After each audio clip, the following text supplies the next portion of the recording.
Hi, pinagpalang araw nga po pala sa inyong lahat. Ito nga po si Inday ay papasok po sa trabaho. Pero bago nga po tayo pumasok ay umaura-aura po muna tayo.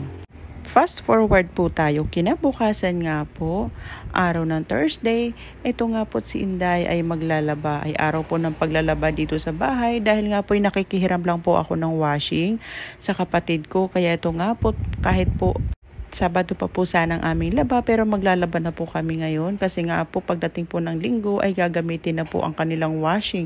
Flex ko lang po yung aming washing po na hiniram. Ayan. At syempre pagdating nga po ng tanghalian habang naglalaba, ito nga po nagluluto po tayo ng pritong isda. Ayan nga po medyo luto na nga po yung iba ng aking pinipritong isda at ayan nga po yung petsa, yung aking sahog kasi gagawin ko po siyang ginataan ang aking pritong tilapia. At syempre may sahog po tayong talong. Ayan. Medyo marami-rami nga pong ating ulam for today's video. BIDYOW. Sa kabilang kalan nga po ay painitin na po natin ang kawali. Ayan, medyo malaki-laki po ang ating kawali for today's pagluluto kasi nga po baka na naman po hindi magkasya.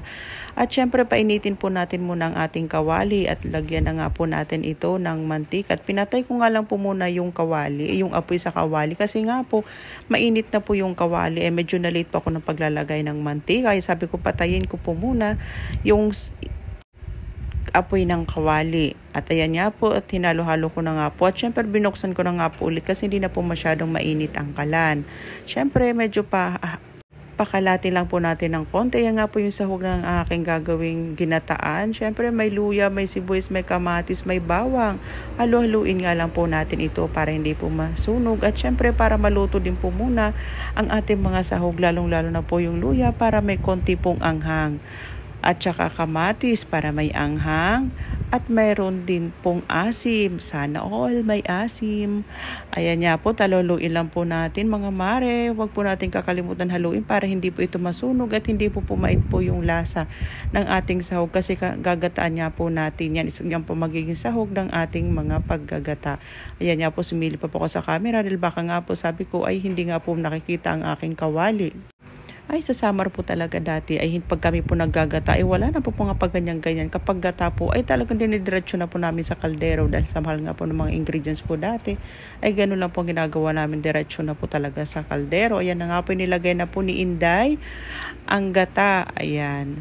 2 balot nga po pala ang binili po namin gata dyan. Hindi ko na nga po sa inyo na videohan dahil medyo busy po ang inyong Inday kanina sa office. Dahil araw nga po ng Thursday.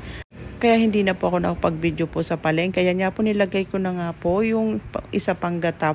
Purong-purong gata po yan. Hindi nga po ako nakahingi ng pangalawang gata. Kaya sabi ko baka kulangin yung gata namin. Pero hindi naman pala. Kasi nilagyan ko rin po ng konting-konting tubig lang naman po. Pero andun pa rin po kasi yung katas ng gata. Ayan nga po, may talong na.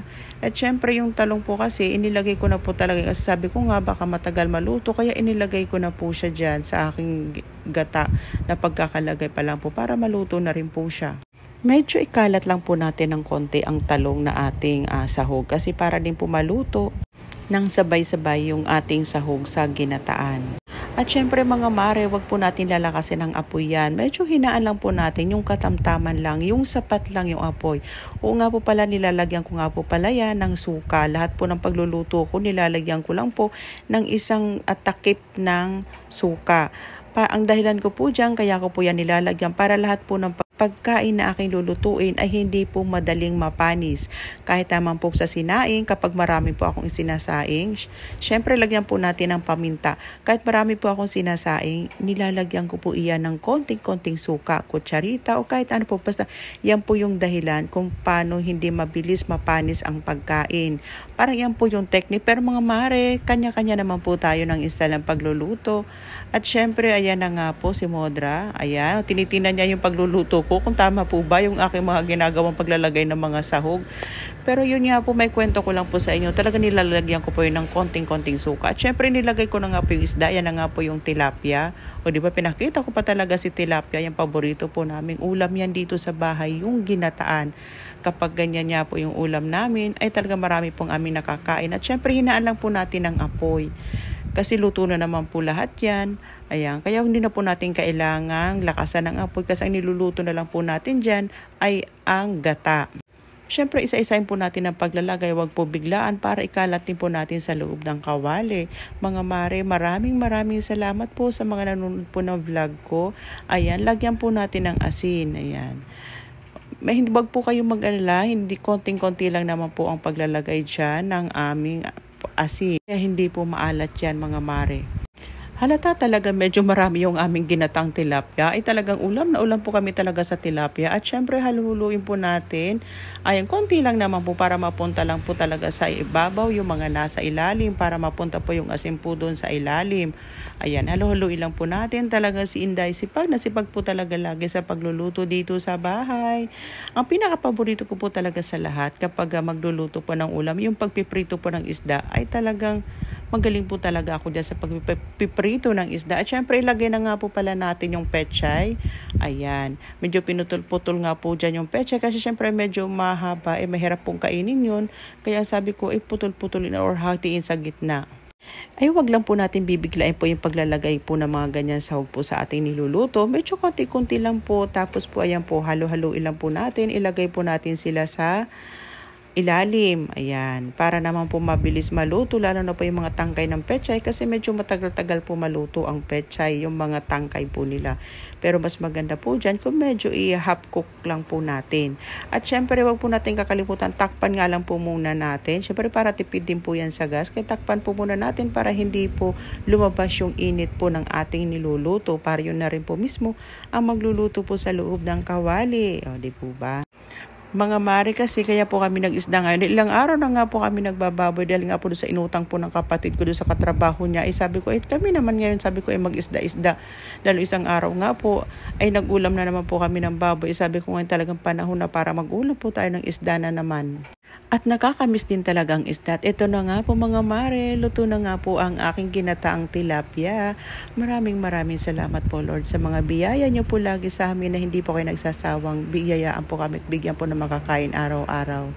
At syempre pagdating po sa kabilang kalan, ito nga po nagsasaing pa lang po kami. Ayan, kain na po tayo mga mare. Ayan na nga po, sama-sama na po yung aking kanin, ulam. Ayan, nandiyan na po sa isang plato para tipid po mga mare sa hugasin si Inday. Ayan nga po, kumakain na si Inday. Siyempre, hindi po yung gagamit ng kutsara. Ayan, magkakamay nga po ako. Huwag po kayo mag-alala mga mare. Naghugas po ako ng kamay. Malinis po ang aking kamay. Nagdasal na rin po ako dyan bago po kumain. Ayan, kain po tayo. Thank you po, Lord. At pagdating naman po ng merenda, ako nga po nagpabili ng tinapay. Sabi ko, magkape muna tayo dahil mga napagod sa paglalaba at kung ano pa mga paglilinis sa bahay. Kaya sabi ko, magkape muna tayo at umupo muna sa lamesa at magkwentuhan ng pakunti-kunti. At syempre pagdating nga po kinahaponan, doon po kami kumain sa kapatid ko, sa kuya ko. Ito nga po pala yung ulam namin, paksiw na galunggong. Ayan. At makikita nyo naman po, talagang kumakain po kami ng pakamay. Kapag dito po talaga kami, ayan nga po, hi Tikling! Kumakain si Tikling, nakakamay na naman. Ayan, sige, kain po tayo mga mare. Ito po yung aming kainan po. Kapag darating na po ang hapon, nandun po kami sa kuya ko, sa kapatid ko. Ayan, ayan po yung aming tahanan. At ito nga po yung kuya ko. Ayan, sarap na sarap po talaga kami kumain. Lalo na po kapag nakakamay. At iyan po ang ulam namin. Ay talaga napakasarap po. Busog na busog po talaga kami. Kikiam nga po pala yung isa. Ayan niya po. Flex ko lang po yung kikiam po namin at saka yung paksiw po ang ulam namin na may talong. Ay napakasarap po. Maraming salamat po Lord sa mga biyayang binibigay niyo po lagi sa amin araw-araw. Ayan nga po ang aming ulam. Ayan. Pag masarap po ang ulam namin ng ganyan, talaga marami pong kanin ng aming niluluto. Ayan na nga po si Tikling. Siyempre, pagkatapos nga po kumain, ay oras na po para ligpitin po yung aming mga kinayan niya po yung mga momo po. Ano po bang tawag dyan sa inyo? Iniisa-isa po niya yan. Tapos hindi niya po yan basta-basta pinupunasan kasi pinapakain niya po yan sa aso namin. Ayan. Kaya dapat po kapag mga ganyan na mga tapon-tapon sa lamesa, ay dapat po isa-isahin at damputin. Siyempre, pagkatapos kumain, ligpitan na po. Ayan, dadalhin na nga po sa kusina ni Tikling ang aming mga pinagkainan. Ito po yung bahay ng kapatid ko. Bahay po namin yan. Kaya dito po kami lagi nagkakainan. At syempre, pagkatapos kumain, pahinga din. Ayan, dampot-dampot din ang mga mumo ng kanin. Ayan, magdadala nga rin po kami ng ulam sa bahay para may ulam din po kami na pang-almusal. O di po ba, kasama na po talaga yon kapag kami kakain ng hapunan, yung mga titirang ulam po sa gabi ay ginagawa po naming almusal para tipid-tipid po pagdating po sa umaga ay hindi na po kami bibili ng aming pong pang-almusal. Ay na nga po, naghuhugas na po si Tutay ng aming pinagkainan. Ayan, iba naman po ay nagbabalot ng ulam para po sa aming umagahan po bukas. At syempre, maraming salamat po Lord at natapos na naman po ang aming isang araw. Maraming salamat po sa mga biyaya po lagi.